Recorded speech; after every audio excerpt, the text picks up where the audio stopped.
હે ભોલેનાથ, તને પ્રાર્થના કરી કરીને થાક્યો અને હવે આ પત્ર લખું છું. અને જો આ પત્રનો જવાબ નહીં આપે ને તો જિંદગી ભર તારા મંદિરનું પગથિયું નહીં ચડું.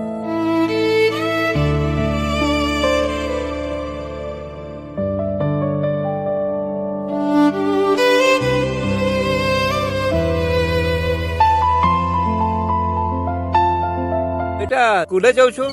હા દાદા. આ મારો કાગળ પોસ્ટમાં આપી દેજે ને. હા દાદા.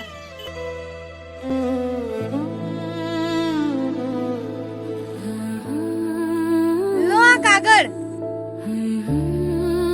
જય શિવ શંકર કૈલાસ ભુવન હિમાલય પર્વત. અરે આ ટપાલમાં તો ભગવાન શંકરનું સરનામું લખેલું છે. વાંચજો, ટપાલમાં શું લખ્યું છે?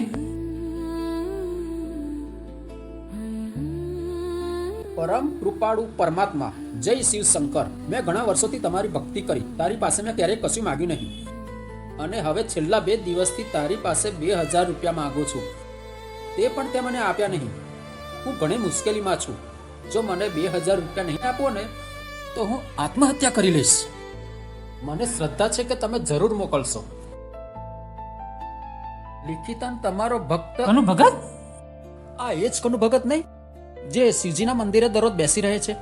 હા, એ જ કનુ ભગત. હા, કનુ ભગતને ભગવાન પર કેટલો વિશ્વાસ હશે કે એમણે આ પત્ર લખ્યો.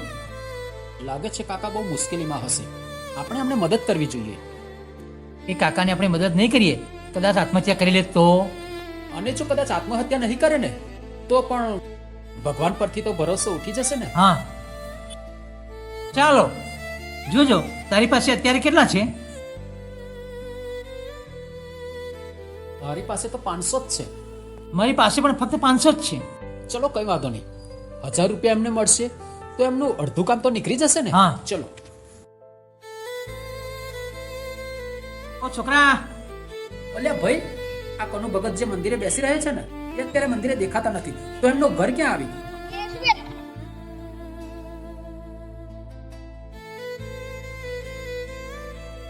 આ શું રહ્યા કનુ ભગત? ભગત તમારો મની ઓર્ડર આવ્યો છે. લો ભગત, અહીં સહી કરો.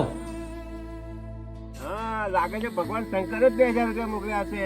ના ભગત, 2000 નહીં 1000 મોકલ્યા છે.